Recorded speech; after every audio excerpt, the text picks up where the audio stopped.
So at this point, I thought it would be fun for us to take a trip to Venice and see how the Renaissance looks a little bit different there, but also the same. So here we go. A little bit about Venice. Venice is sometimes described as the hinge of Europe. I really like that through much of their history, they referred to themselves as the Serene Republic.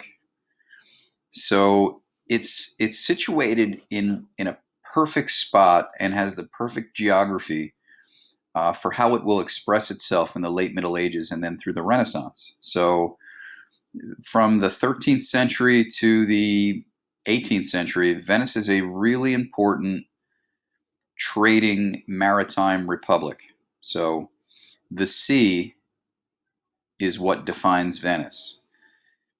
If you imagine the boot of Italy and then go around the boot to the east and then sail all the way up the Adriatic Sea, when you get to the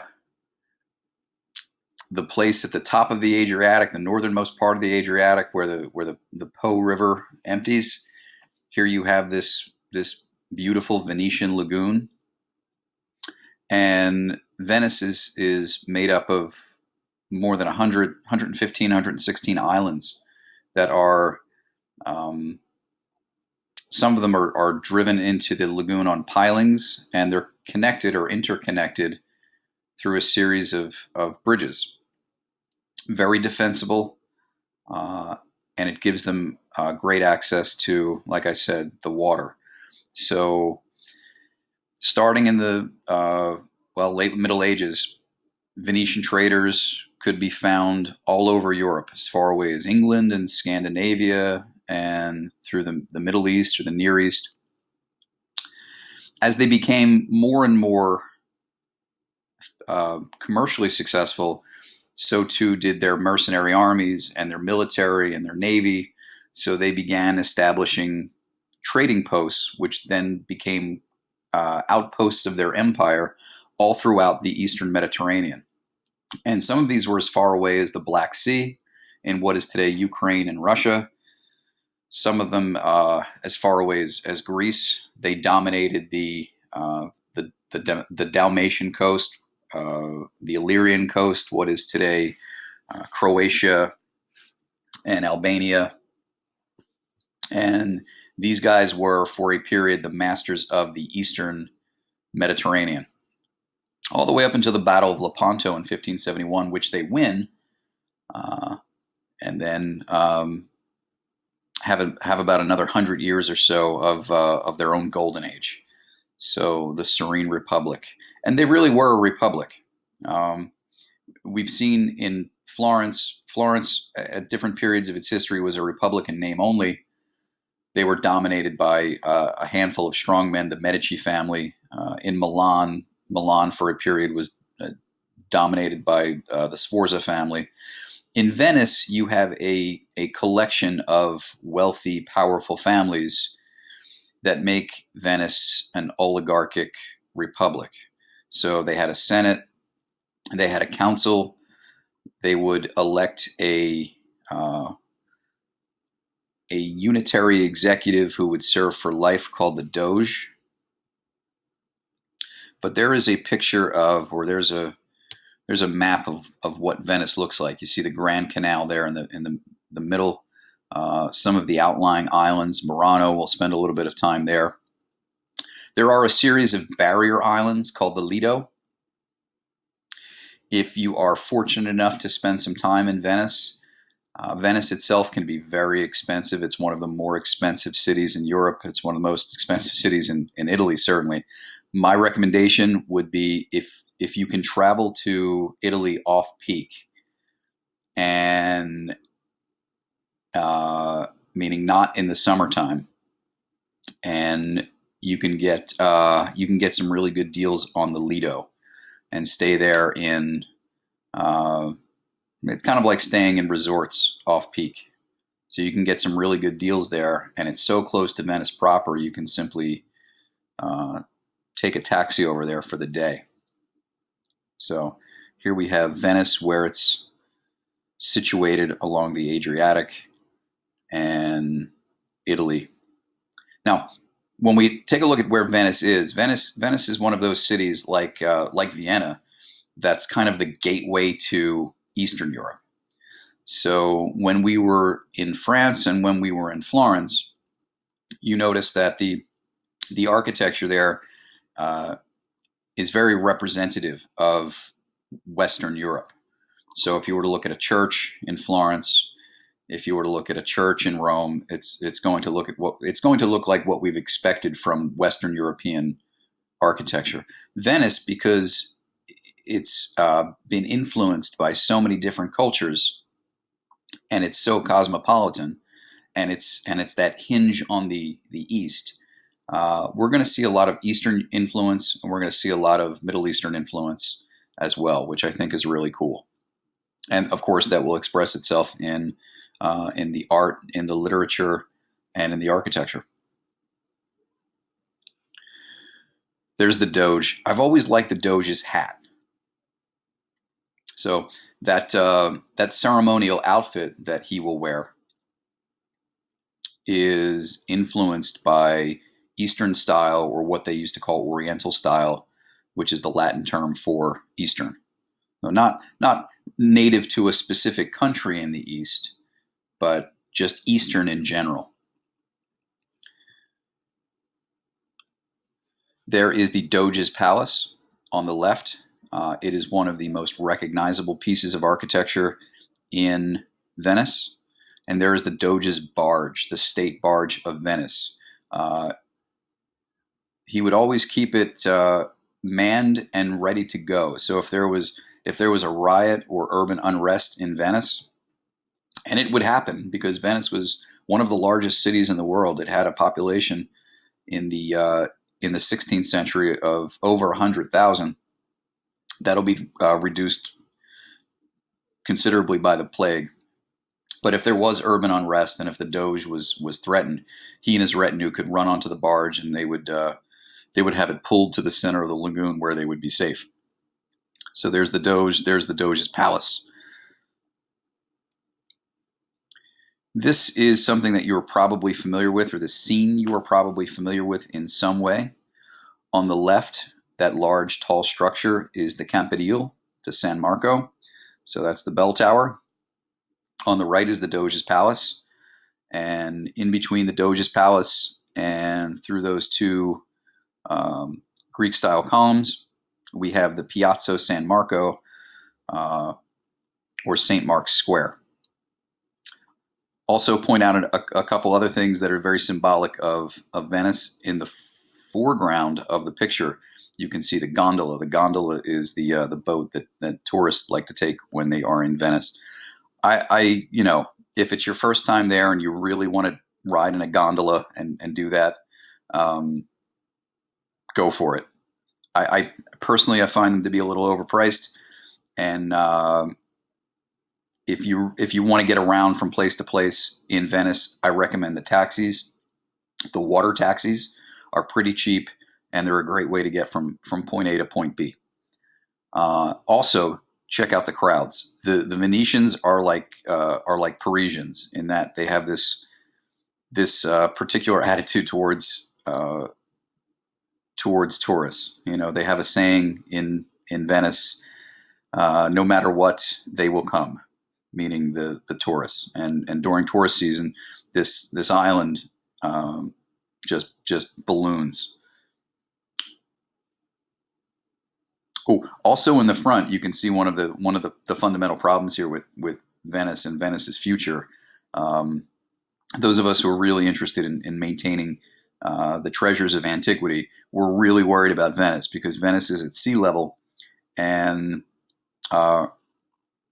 the global warming or increased rising sea levels is really threatening Venice. They've had some really terrible flooding over the past few years, so they're working on a system of like a hydrodynamic system to try to keep the water out. You see those temporary bags that they have there in the front, and the further you go out in the lagoon, you see them building these Uh, like these floating, I guess a dam, or I'm really doing a terrible job trying to explain what they are, but the scientists are working on trying to save Venice. Here's a painting. This is actually an 18th century painting. I am a big fan of this artist. The reason I'm showing it to you is because you get a sense of the architecture here of St. Mark's Square. The artist who painted this, his name is Canaletto. And admitting that you like Canaletto is a little like telling an English major that you really like J.K. Rowling. You know, they'll kind of look at you funny. But I do. I like Canaletto, and the reason I like Canaletto is he's hyper realistic. We think that Canaletto used a device called a camera obscura. Camera obscura is the forerunner to the modern camera. So you would put yourself in a box and you would look out onto a landscape, and then essentially what you're doing is you're tracing shapes and you're tracing what you see so you can reproduce them. So the positioning of the buildings to each other and the angles and the shadows are perfect for Canaletto. Um, his fellow artists kind of saw him as a technician rather than a true artist. Um, by the way, the use of the camera obscura is something that Leonardo da Vinci was accused of using because of how realistic his drawings and his sketches were. But I don't believe that Leonardo da Vinci ever used the camera obscura. I just feel like he was a transcendent genius. Canaletto, however, did. So here we have St. Mark's Square, very famous for the pigeons. Sometimes people like to run around and chase the pigeons. Another view of the Campanile, the bell tower. That is St. Mark's Basilica, St. Mark's Cathedral in the background of the painting. And here we have some evidence of that Eastern influence.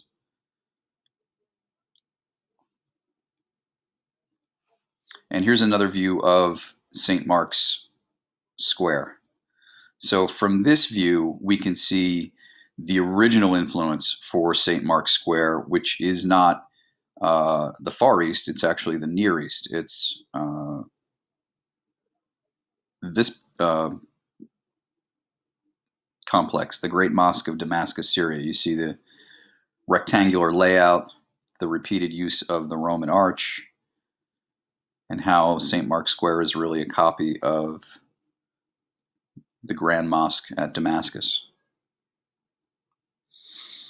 And here's a closer view. I didn't take this picture. This is I got this off the internet, but this is St. Mark's Basilica. On the right, I've blown up part of the cathedral, and you see those four equine statues, those four horses. These are copies. The original is actually inside the museum, but they were actually stolen from Constantinople by the state of Venice and repurposed here. So when we look at the church itself, you can see the Eastern influences of the church. I'll give you a couple examples of what St. Mark's looks like. There's very famous cathedral, very famous church in Moscow. This is St. Basil's, built in the 16th century.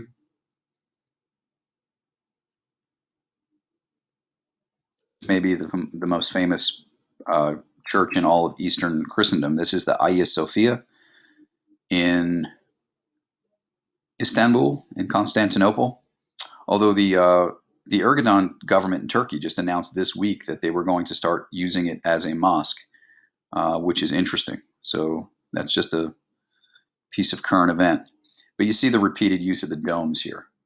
Okay, that's something that, you know, the onion-shaped dome isn't something that you're going to see necessarily in Western church building.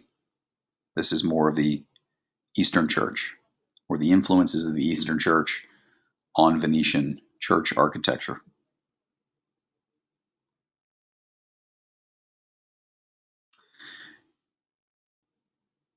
The building on the left is a blow up of the Doge's palace, and connecting the Doge's palace to the new Justice building was a building that was built around 1600, 1601, and the connector there is called the Bridge of Sighs. And during the Romantic period, that name came about because as prisoners were being led from, the Hall of Justice to the prison, they could look out the windows and see beautiful Venice, serene Venice, one more time, and they would let out a sigh, see it. That may or may not be true. It's probably an apocryphal story, but that's the famous Bridge of Sighs. Sometimes people think that bridge in the foreground is the Bridge of Sighs. It's not. It's the you actually have to go inside the Ducal Palace, which is now a museum, and you can cross from one side to the other. This is the most famous of all the I think there's 1,000 bridges in Venice. This is the most famous. This is the Rialto Bridge, and like the Ponte Vecchio in Florence, the bridge had multiple uses. So it wasn't just a place where people would would cross the Grand Canal, but it was a place where stalls and shops were set up. So as this bridge grew in importance, they pushed out a lot of the low rent stalls, so you weren't getting vegetables here anymore, and they put in a lot of like gold shops and silversmiths and all that cool stuff, and they're still there today. So you can actually go shopping along the Rialto Bridge, and you can look up and down the Grand Canal, the windy Grand Canal in Venice, which is pretty cool. You see in the foreground of the picture, the upper left, there's a gondolier piloting a gondola. They'll sing to you if you ask them to. And then underneath the Grand Canal is what I recommended. That's the water taxi. Here's an excellent example of Renaissance architecture along the Grand Canal in Venice. This is the Palazzo Dario, which is a palace, and pretty neat. So you see the inclusion of all that great Venetian glass. The above the roof, the slanted roof, we have the Venetian potted fireplaces, or potted chimneys, which I always thought were really pretty and elegant. Much like the palaces or the grand houses along the canal in, say, Amsterdam, these were functional too. So the first floor would be, you could drive or pilot row your gondola up to the bottom and exit that way. This is for sale. Unfortunately, it's haunted. So best of luck. And this building has been a subject for artists for a long time. Here's a early 20th century Impressionist era painting by Monet that clearly depicts a gondola in front of the palace. Okay, so a few examples of art from this period, and art from some of our friends who lived or worked in Venice. This has been described as one of the most important paintings from the Renaissance, and you probably have not seen it. It's called The Tempest. It's by Giorgione. And this is one of those paintings that kind of begs you to come up with like a rationale. So there's all sorts of things here that we can look at this point in the program. We can all identify Smafuto. We can all identify Chiaroscuro. We think that there may be a classical reference here. We think that maybe that tempest in the background could be, Zeus expressing his anger.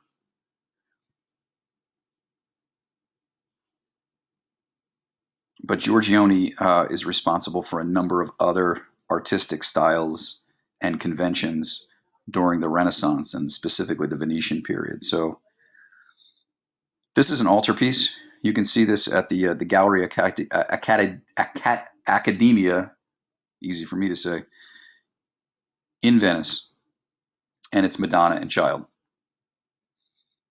So there is a sad vision of the Virgin Mary and Jesus.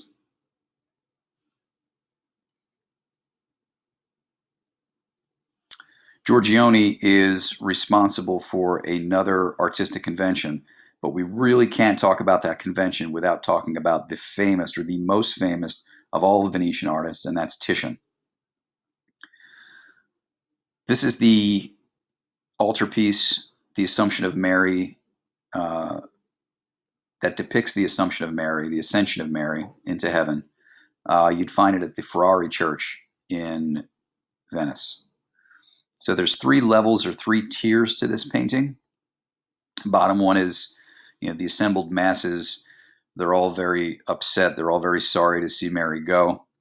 If you were a patron of the arts, you could and you commission this painting. This is where you would have your own picture painted. Look at how holy I am. I'm so upset to see the Virgin Mary ascending into heaven. Then surrounding Mary are the cherubs and the putti, and then Mary herself is being welcomed into heaven. You see that 3rd tier, angels and God himself. But what's really interesting about this painting and this church is the way that Titian highlights Mary against that background of gold. This is an artistic technique called contre-jour. It means against the light. It's almost like Mary is bathed in a natural halo. If you think all the way back to the mosaic that I showed you from the church in Ravenna, the Byzantine era mosaic, the artist would draw or use tile to show you a halo behind the figure that they wanted to sanctify. And here, Titian is using light. And it's not just the gold of the painting. The way this altarpiece is arrayed in a Western-style church, at certain times during the day, the light comes in from the windows and bathes this figure in light. This is a new thing that's happening in the Renaissance. We're using natural light as well as the color and contrast in the painting to tell a religious message. Now, we're going to see this for the first time with Titian and with the Renaissance, but this is going to be brought to a whole new level during the Baroque era. So this is a very famous Baroque era statue called the Ecstasy of Saint Teresa. But here in the Ecstasy of Saint Teresa, you can see, because I've cheated and I've turned the camera up a little bit, and you can see there's natural light coming in and bouncing off the gold and bronze rays, and the natural light is bathing the statue and becomes part of the religious experience through this sculpture. But if you're a fan of Baroque era sculpture, if you like Bernini, if you like the Baroque era artists and sculptors, this is something that they're going to use all the time. But we're seeing it first here with Titian.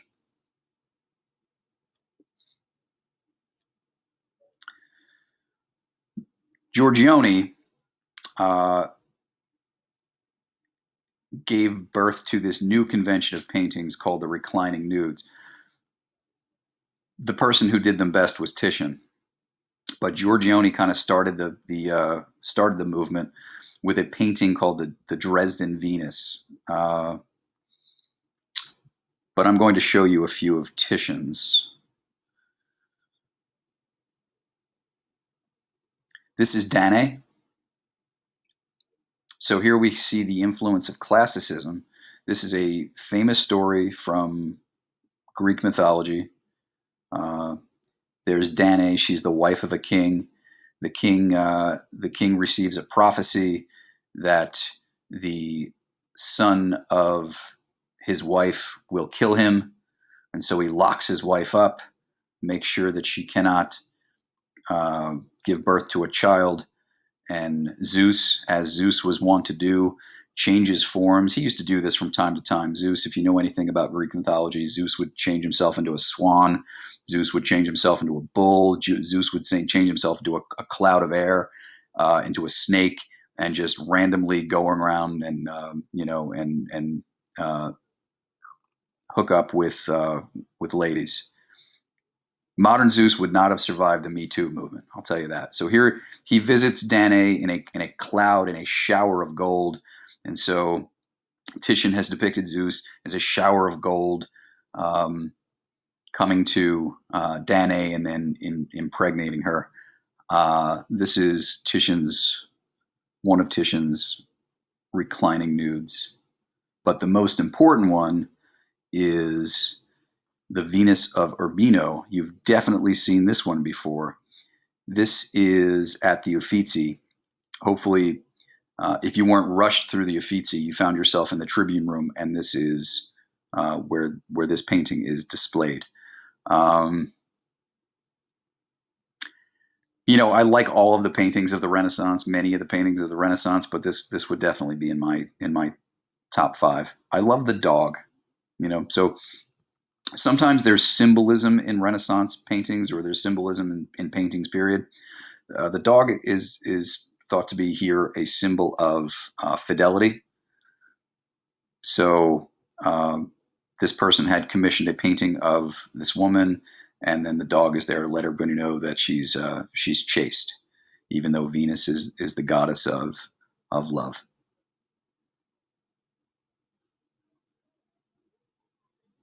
Now, the reclining nude is a style of art or a convention in art that will last beyond the Renaissance. So we're gonna see it pop up in the Baroque era. We're gonna see it pop up in Impressionist art. We're gonna see it pop up in Cubist and Surrealist art. If we think about Impressionism as a movement, and you were to list the top 5 most important paintings in the history of the Impressionist movement, this next painting would have to be on it. This is Edward Manet's Olympia. If you want to see this painting, you'd have to go to the most important Impressionist museum in the world, and that's the Musée d'Orsay in Paris. But I love the contrast between the Venus of Urbino's look and the way that she's looking at the viewer, and how Manet is kind of startling you with this. When I'm teaching Impressionism and I show this painting to people, I ask them if they're unsettled by this look. This is a look designed to disarm you. This is a look designed to unsettle you. It should make you a little bit uncomfortable. Very controversial piece of work, by the way. In a way that by the 1860s, this wasn't controversial, but this was. Okay, so a little bit about, and obviously there's a sensuality here. I did want to talk a little bit about the stained glass. Somebody had a question about the stained glass in an earlier lecture. So when we talk about stained glass in Venice and the center of the stained glass industry, let's go north of the Venetian, the main group of Venetian islands, and let's go to that island of Murano. So if you visit Murano today, they will tell you on the tour that the reason that the glass industry was located there was because of how dangerous it was. Like, the glass kilns could explode at any point, and it was dangerous, and they didn't want to burn down the city. But really, the reason why the glass industry was located in Murano was because it was a closely guarded state secret, and they had methods and techniques of glass blowing that they developed here that they wanted to keep from the rest of the world.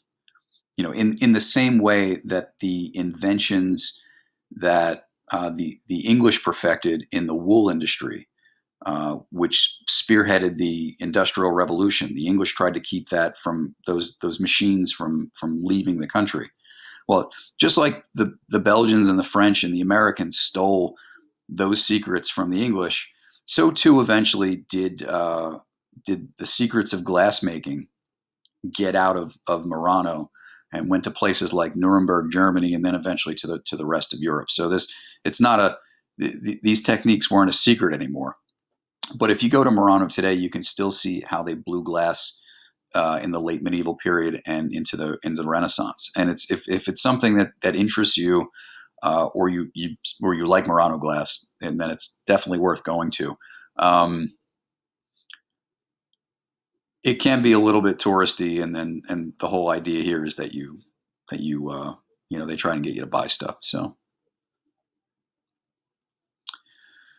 the Venetians had a specific kind of glass they had. This was and if you look at these examples, I mean, this isn't this is less industry at this point and more art. Completely translucent glass they called cristallo. Everything about this process was a secret. They used a special kind of soda ash. The silicate was a highly guarded state secret, and the way that they blew the glass was a state secret. But just beautiful pieces of work, and you can see a little bit of the Eastern influence, and as well as highly complex it is. If you really want to find examples of 14th century cristallo, you almost have to look at the paintings because this stuff is so fragile.